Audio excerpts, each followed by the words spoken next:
कानून है, आदेश है, फिर भी खनन नहीं रुक रहा, तो इसमें आप किसकी मिलीभगत देखते हैं? क्या है?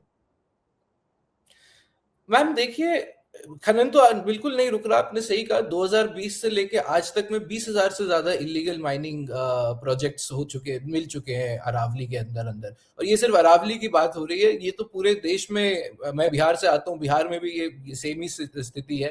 तो ये पूरे देश में ये स्थिति है। और ये होता है करप्शन की वजह से, क्योंकि किसको नहीं, या पुलिस से लेके एडमिनिस्ट्रेटर से लेके लोकल एमएलए एमपीज, ये सारी जगहों पे बात जाती है। सबको पता होता है कि क्या चल रहा होता है। ये कोई छोटा सा काम नहीं है कि आप अपने घर पे बैठ के कर ले। आप पहाड़ खोद रहे हैं तो उसमें बहुत रिसोर्सेज की जरूरत होती है, उसमें बहुत सारी चीजें लगती है। पर मंशा नहीं है अभी इन चीजों को रोकने की।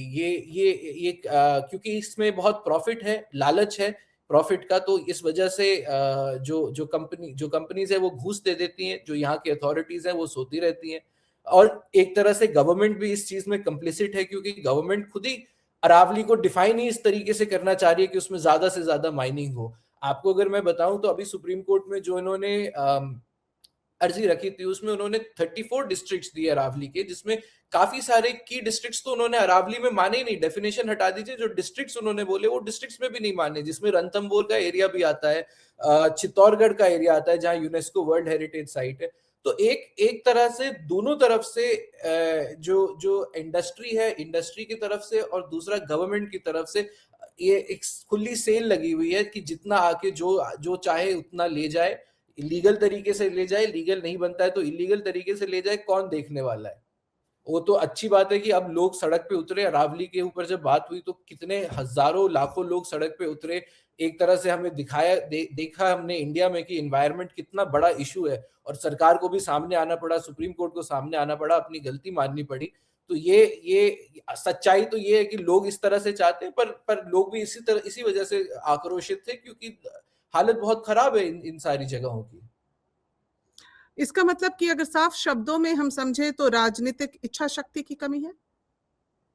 जी, जी, बिल्कुल, बिल्कुल। अभी देखिए, सरकार ने इन्फ्लुएंसर्स को अपनी इस डेफिनेशन को मानने के लिए, कि लोगों को जाके बताएं कि हाँ, ये 100 मीटर वाली डेफिनेशन सही है, उसको मानने के लिए सरकार इन्फ्लुएंसर्स को हायर करने की कोशिश कर रही थी। और कई इन्फ्लुएंसर्स ने, जिसमें आप अनमोल सक्सेना, मौलिक जैन, शाहबाज आलम, ये सारे इन्फ्लुएंसर्स ने सामने आके ईमेल्स दिखाए हैं इनफैक्ट पब्लिकली, कि उनको बोला, प्रेशर किया जा रहा है कि आप लोगों के पास ले जाइए और लोगों को बताइए कि ये 100 मीटर की डेफिनेशन सही है, इसमें कोई गड़बड़ नहीं है। और जब ये मना कर रहे हैं तो इनको धमकाया भी जा रहा है कि नहीं, आपको ये करना पड़ेगा, नहीं तो आपको फ्यूचर कॉन्ट्रैक्ट्स नहीं मिलेंगे, एटसेट्रा एटसेट्रा। तो ये बिल्कुल एक सिस्टमैटिक तरीके से ये किया जा रहा है। ये ऐसा नहीं है कि एक घटना यहाँ हो जाती है, एक घटना वहां हो जाती है, किसी को पता नहीं चल रहा। इन सारी चीजों के पीछे एक बहुत ही केयरफुल प्लान है, जो इस पहाड़ों को खत्म करना चाहता है, जो इस पहाड़ के अंदर जो रेयर अर्थ मिनरल्स है उसको निकालना चाहता है, जिसको जो एकदम शॉर्ट टर्म देख रहा है, जिसको फर्क ही नहीं पड़ता कि इससे पानी पे क्या असर पड़ेगा, इससे वहां की जलवायु उस पे क्या असर पड़ेगा,